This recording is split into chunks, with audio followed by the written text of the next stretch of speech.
Hello, सभी को नमस्कार। हाँ, आवाज़ आ रही है।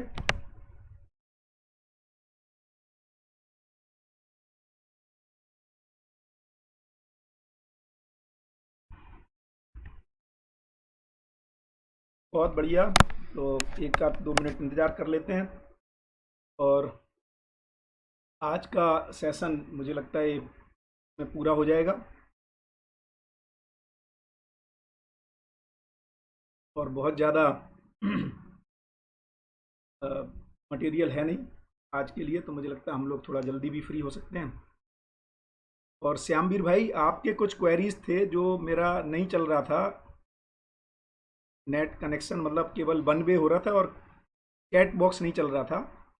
एक तो श्यामवीर भाई नमस्कार, और यदि आप दोबारा से उन क्वेश्चंस को लिख दें तो अपन उसको ले सकते हैं।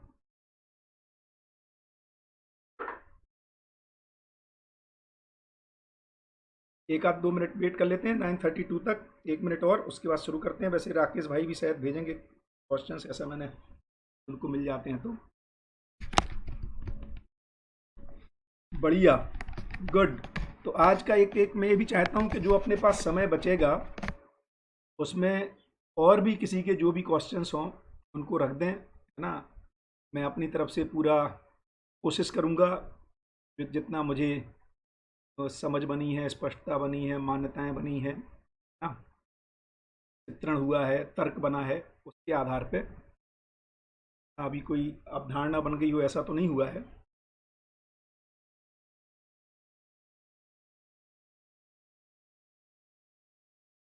तो मुझे लगता है शुरू कर सकते हैं, है ना। बढ़िया। तो श्यामवीर भाई बीच में लिख देंगे क्वेश्चंस यदि होंगे तो, या किसी और के भी हों। यदि राकेश भाई को मिल जाएंगे और उनका मैसेज मेरे पास आ जाएगा तो मैं उसमें से ले लूँगा। तो शुरू करते हैं, है ना। लास्ट पैराग्राफ तो हम लोग आज अपन पढ़ रहे हैं, अभ्युदय की अनिवार्यता। ना, तो अभ्युदय क्यों जरूरी है, पूरा का पूरा अभ्यास दर्शन यदि मैं रिकैप के रूप में देखूं ना, तो अभ्यास दर्शन यही कह रहा है कि हमें अभ्यास करना है। क्यों करना है? क्योंकि हम चाहते हैं अभ्युदय, या हम चाहते हैं कि धरती स्वर्ग हो, ऐसी कामना है। ये भी अपने आप में अपने को टटोलना चाहिए कि कितनी चाहत है हमारे में। उसके लिए हम सूक्ष्म रूप में है ना, या स्थूल रूप में है, यानी कारण रूप में है। बढ़िया। तो तो श्यामवीर भाई ने अपने क्वेश्चंस लिख दिए, तो पहले उनसे ही शुरू करते हैं, है ना, और उसके बाद हम इसको ले लेंगे। सतर्कता व सजगता क्या बोध और अनुभव को कह सकते हैं? मैं जहाँ तक इसको समझ पाता हूँ कि वैसे इसमें, अच्छा, राकेश भाई ने भेज दिए मुझे क्वेश्चंस, बढ़िया। तो ये जो सतर्कता और सजगता, मैं जितना इसको समझ पा रहा हूँ ना, वैसे तो ये अध्ययन क्रम में भी है ना। जब हम बोध के लिए प्रयासरत हैं तब भी हमें तर्क सहित माने सतर्कता पूर्वक काम करने की जरूरत है। और उसके बाद अनुभव संपन्न होने के बाद, है ना, बहुत स्पष्ट रूप से मुझे नहीं पता, तो मैं लेट मी से माई इग्नोरेंस, बिल्कुल एग्जैक्टली क्या मीनिंग होगा इसका, है ना। पर मुझे ये लगता है कि अध्ययन क्रम में हमें सतर्कता पूर्वक रहना पड़ता है, और उसके बाद वो सजग हो जाता है या सहजता हो जाती है उसमें। तो सजगता शायद अनुभव के बाद की स्थिति को कह रहे हैं। उसके पहले तो हम सतर्कता पूर्वक अभ्यास कर रहे हैं, ऐसा मुझे लगता है मोटा मोटी। बट इसको अपन और भी मैं किसी से पूछूंगा, यदि और कोई भी क्लैरिटी आएगी तो उसको ले लूँगा।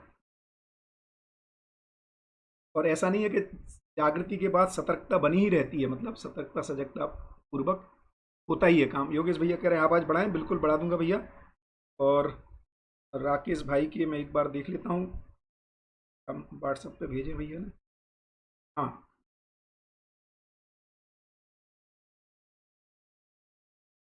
तो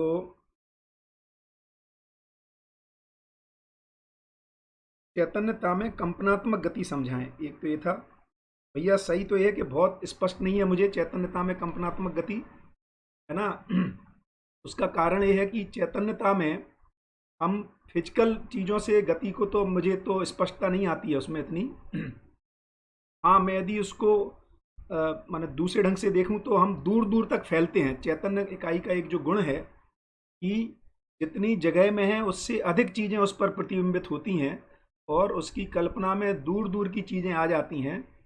तो यदि इसको कंपनात्मक, क्योंकि फिजियोलॉजिकली कैसे कंपनात्मक बढ़ती है ये मुझे बहुत स्पष्ट नहीं है ना, तो ये शायद बोध बोध में कहीं जाके स्पष्ट होता होगा, ऐसा मैं मान के चल रहा हूँ कि उसकी गतियाँ ऐसे दिख पाती होंगी कि चैतन्यता में कंपनात्मक गति बढ़ गई है। बट यदि मैं इस भाषा से जो तर्क लगाता हूँ जब, तो ये मुझे ज़रूर दिखता है कि ऐसा कह रहे हैं कि जो जड़ जगत है ना, उससे अधिक चैतन्य इकाई में कंपन है, और मैं उसको ऐसे ही देखता हूँ और इसी के बस वो फिर जो अणुबंधन में नहीं आता है। तो मैं जो नॉर्मली मैंने पहले भी एक सिमली दी थी कि जब कंपन किसी इकाई में ज़्यादा हो जाता है तो उसका जुड़ाव नहीं हो पाता दूसरी इकाइयों से, भौतिक रासायनिक जगत के रूप में, है ना। जैसे अपन वाइब्रेटर चलाते हैं ना तो वो चीज़ों को तोड़ देता है। जो कंक्रीट रहती है उसमें हम जब वाइब्रेशंस को बढ़ा दें, एक तो कंपन का मतलब ये है कि अब वो भौतिक रासायनिक में पार्टिसिपेट नहीं करेगा, तो इस ढंग से जुड़ाव नहीं है। अब उसका जो जुड़ाव है, तो संवेदनाओं को यदि मैं देखूं कि दूसरों की, है ना, वेदना को या दूसरों में क्या घटित हो रहा है, ये अपने पे जो प्रतिबिंबित हो जाता है, दूर दूर से चीज़ें अपने पे प्रतिबिंबित हो जाती हैं। इसको शायद कंपनात्मक कह सकते हैं, बट मैं बहुत स्पष्ट नहीं हूँ इसमें। और तो फाग्नी वैन का था कि स्थिति सत्य, वस्तु स्थिति सत्य और वस्तु स्थिति सत्य में क्या अंतर है, शायद वो स्थिति सत्य, अच्छा तीनों की ही बात कर लेते हैं। और क्या था, अनुभव केवल वस्तु स्थिति सत्य, ओके, तो इतना ही था, बढ़िया। तो तो अनुभव, देखिए एक तो ये बात हो रही है कि अनुभव पूरा सहअस्तित्व का हो रहा है ना। और मूल में देखेंगे तो स्थिति सत्य का जो सूचना है ना अपने पास, कि व्यापकता का अनुभव होता है। आत्मा में वो ताकत है कि व्यापक, जो कि स्थिति सत्य के रूप में है ना, उसको व्यापक कह रहे हैं।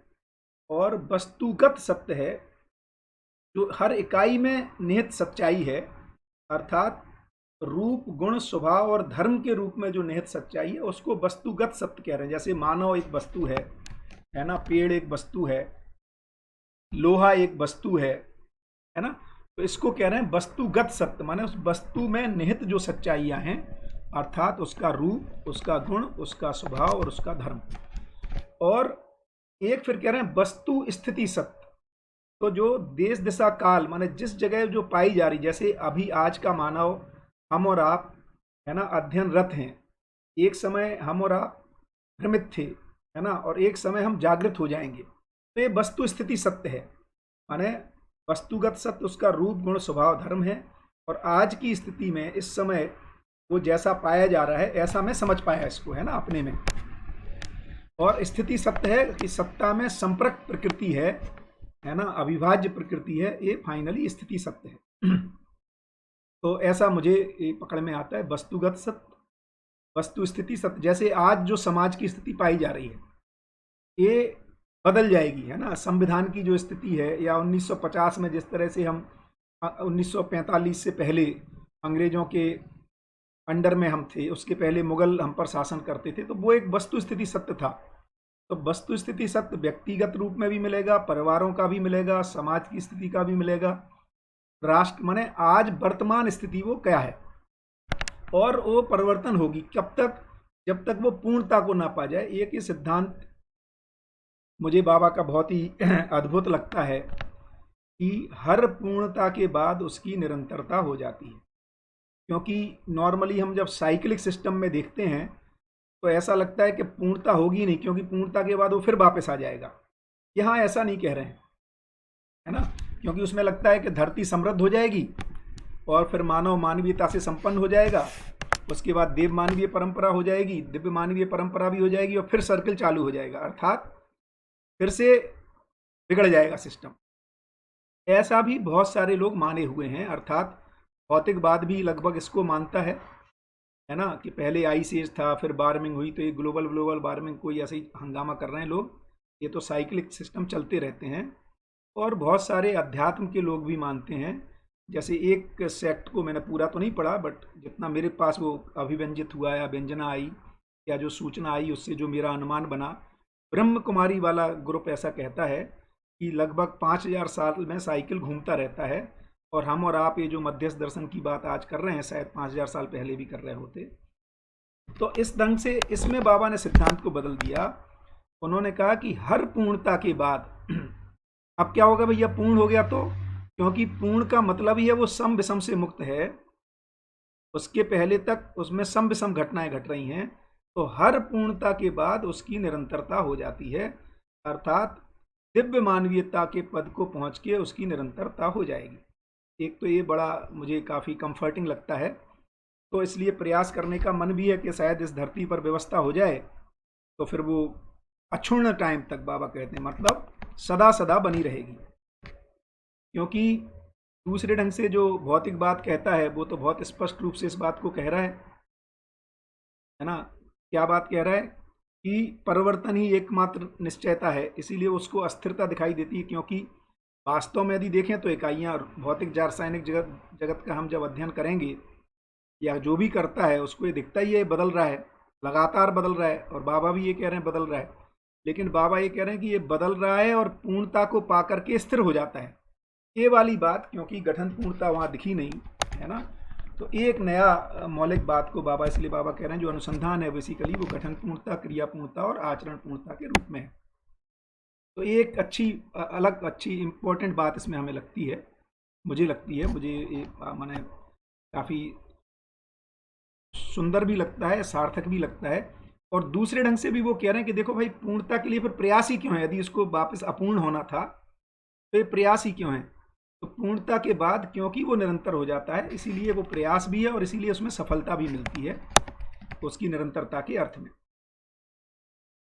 बढ़िया। दूसरा श्यामवीर भाई लिख रहे हैं पेज 17 पैरा 2, मध्यस्थ क्रिया में प्रभावित रहना अनुभव है, क्या प्रभावित करना शिक्षा के अर्थ में। मुझे भी ऐसा ही लगता है कि आपका बात एकदम ठीक है कि आत्मा जो है वो मध्यस्थ क्रिया में प्रभावित रहना, मध्यस्थ सत्ता में प्रभावित रहती है।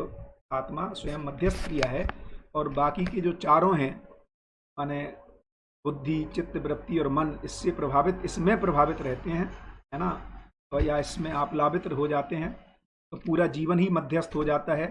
और दूसरा है दूसरों को प्रभावित करना, मतलब जैसे उसमें लिखा था, बिल्कुल बढ़िया आपका ध्यान आकर्षण ध्यान गया है कि आत्मा का काम है कि खुद प्रभावित रहना, अनुभव से प्रभावित करना। तो ये बिल्कुल दूसरों को जो प्रभावित करना है, बिल्कुल शिक्षा के अर्थ में मुझे भी ऐसा ही इससे भाव आता है। आप एकदम ठीक पकड़ रहे हैं। एक और चीज़ मैं देखता हूँ धीरे धीरे, जैसे ही चूंकि ये बहुत तार्किक है और हमें धीरे धीरे शब्द के द्वारा अर्थ और वस्तु का भी भास आभास होने लगता है, तो हमें ये दिखने लगती है, मतलब ये आप अपने में देख पाएंगे। मैं ये तो नहीं कह रहा कि वो साक्षात्कार और बोध की स्थिति वाला दिखना है, बट फिर भी एक सटीक, काफ़ी सच्चाई के आसपास का अनुमान हमें लगने लगता है। तो बिल्कुल ठीक है। श्यामवीर भाई आगे लिख रहे हैं कि भैया, प्रवृत्ति बौद्धिक नियम के विपरीत अविद्या संग्रह, और वृत्ति बौद्धिक नियम से मिलते जुलते, और निवृत्ति ये ईश्वरा मुक्ति। बिल्कुल भैया एकदम ऐसा ही है ना। तो प्रवृत्तियाँ, क्योंकि बाबा ने यहाँ पर प्रवृत्ति को अमानवीयता के अर्थ में यूज किया है, वैसे प्रवृत्तियों को सार्थकता दोनों के अर्थ में यूज करते हैं। और इसीलिए कहते हैं कि हम सब में, जैसे मैं यदि अपने में देखूं तो मैं जैन होने के नाते शाकाहार हूँ, है ना, मतलब ये परंपरागत शाकाहारिता कहलाएगी। ये प्रवृत्ति के रूप में है। ये संस्कार तब कहलाएगा जब ये मुझे ही स्वीकार हो जाएगा कि ये हिंसा करना ठीक नहीं है, या मांसाहार प्रकृति के लिए ठीक नहीं है, या सहस्तित्वगत नहीं है। जब ये मेरे में संस्कार हो जाएगा तब मैं ये कहूँगा ये संस्कार है, अर्थात संस्कार के बाद अब मेरी प्रवृत्ति में परिवर्तन नहीं होगा। उसके पहले यदि मैं शाकाहारी हूँ परिवारगत परंपरागत विधि से, या पीयर प्रेशर में, या हमारे जहाँ पे मैं पैदा हुआ वहाँ पे ऐसे ही चलते थे, आसपास के लोग भी यही करते थे, तो ये प्रवृत्ति है। इसी ढंग से मांसाहार भी कई लोगों में प्रवृत्ति बस है, और ऐसे ही ये झूठ बोलने की प्रवृत्ति, लाभ की प्रवृत्ति, या सही बोलने की भी प्रवृत्ति, है ना। ये संस्कार और प्रवृत्ति में मैं जो अपने में बिठाया हूं कि संस्कार का मतलब है अब वो स्थिर हो गया, अब वो बदलेगा नहीं। इसीलिए चूंकि अब वो आप में नहीं बदलेगा, तो अब आपके आसपास जो भी लोग हैं, अब संभावना उन्हीं में बदलने की बची है। इसलिए संस्कार वाला जो व्यक्ति है वो परिस्थितियों को बदलने के लिए कारण बन जाता है। क्यों? क्योंकि अब उसमें तो बदलाव होना नहीं है, तो अब एक ही ऑप्शन बचता है कि परिस्थितियां बदलें। इसीलिए ऐसा भी कह रहे हैं कि जो मानव है वो अमानवीयता में हम परिस्थितियों से गवर्न हैं और मानव परिस्थितियों को गवर्न करता है। क्यों? क्योंकि उसमें संस्कार आ गया, उसमें तो अपरिवर्तनीयता हो गई। अब एक ही ऑप्शन बचा कि आसपास के लोग और परिस्थितियां बदलें, है ना। उसमें तो कुछ अब हिलने डुलने वाला नहीं है, क्योंकि वो पूर्णता को पा गया और पूर्णता के बाद परिवर्तन होता नहीं है, उसकी निरंतरता ही रहती है ना। इसी ढंग से ऐसे भी देखें तो हम सब जो व्यापक में डूबे भीगे घिरे हैं, अब व्यापक में कुछ बदलना नहीं है, तो हमारे पास कोई ज़्यादा ऑप्शन है नहीं, है ना। हमें वो व्यापक के लक्षणों से युक्त होने का ही एकमात्र ऑप्शन है, क्योंकि व्यापक में तो बदलना नहीं है ना। तो इस ढंग से यदि अपन देखेंगे तो व्यापक में तो अब हमारे में ही व्यापक के अनुसार होने का क्या मतलब है? हमें अपने में ट्रांसपेरेंसी लाना पड़ेगी, क्योंकि व्यापक ट्रांसपेरेंट है। हमें सबके लिए समान भाव से रहना पड़ेगा, क्योंकि व्यापक में है, व्यापक किसी के साथ भेदभाव नहीं करता, समान रूप से सबको प्राप्त है। तो इस तरह की जो और व्यापक अखंड है, इकाइयां खंड खंड है, तो हमारे में जो अखंडता की प्रवृत्ति है वो संस्कार में बदलनी पड़ेगी, ऐसा मुझे लगता है। तो आप जो कह रहे हैं बिल्कुल ठीक है। तो यदि जो मैंने जो जो बाबा ने उसको वृत्ति कहा यहाँ पर स्पेशली, है ना, क्योंकि बाबा ने संस्कार, सब कुछ ही शब्द हैं जो दोनों ढंग से यूज हुए हैं, सुसंस्कार और कुसंस्कार के रूप में भी यूज हुआ है, और संस्कार फाइनली जो अपरिवर्तनीयता है उसके अर्थ में भी यूज हुआ है, अर्थात सच्चाइयों की स्वीकृतियां ही संस्कार हैं, ऐसा भी यूज हुआ है। तो वृत्ति को बौद्धिक नियम के रूप में कह सकते हैं, है ना, या न्याय धर्म सत्य के अनुसार जो वृत्ति में होने वाले विश्लेषण और तुलन है, जब वो इसके अनुसार हो जाते हैं, है ना, तब उसको वृत्ति सही अर्थ में क्रियाशील हुई, ऐसा भी कह सकते हैं, है ना। और निर्वृत्ति बिल्कुल ऐसा मुक्ति को कहा है जहाँ पर सिर्फ और सिर्फ अब उपकार ही प्रधानता है ना। इस अर्थ में निवृत्त हो गए, क्योंकि परंपरा में निर्वृत्ति शब्द को उपयोग किया है, वहाँ पे निर्वृत्ति शब्द को जो मेरे तक भाव पहुँचता है उससे हो सकता है मैं ठीक ना हूँ, बहुत ज़्यादा अध्ययन नहीं है मेरा परंपरा का, बट निर्वृत्ति का वहाँ पर ऐसा ही भाव आता है कि अब किसी से, है ना, बेसिकली राग और द्वेष से मुक्ति के रूप में कह रहे हैं, है ना। तो क्योंकि राग और द्वेष दोनों ही विषमताएं हैं, सट आवेश का हिस्सा हैं दोनों ही, है ना। राग एक्चुअली मोह के रूप में है, द्वेष मद और मत्सर के रूप में है, तो इससे तो मुक्ति में ही हो जाती है। बाबा यहाँ कह रहे हैं कि ऐषणा मुक्ति अर्थात जो जो ऐषणाएं थी, जो जन बल की, धन बल की और यश बल की जो कामना थी, व्यवस्था को स्थापित करने के रूप में, इससे भी अब मुक्त हो गए। अब सवाल बनता है इससे क्यों मुक्त हो जाएंगे भाई? तो मुझे ऐसा इससे जो भाव जाता है, मैंने ऐसा अपने में इसको मैं ऐसा सोच के मुझे अपने में ठीक लगता है, आप भी सोच के देखिए, है ना। और मुझे ये भाव जाता है जिम्मेदारियों की तृप्ति ही जिम्मेदारियों से मुक्ति है, या ऐषणाओं की तृप्ति ही ऐषणाओं से मुक्ति का स्रोत है। अर्थात माने मानव पद में यश बल की तृप्ति हो जाती है, मानव पद में जन बल और धन बल की तृप्ति होने का क्या मतलब है कि अब वो ट्रांसफर कर देते हैं दूसरों को। ऐसा मैंने अपने में बैठाया हुआ है और मुझे सोच के ठीक लगता है कि एक समय है जब मैं यश बल कामना, अर्थात मेरा नाम हो जाए अजय जैन का,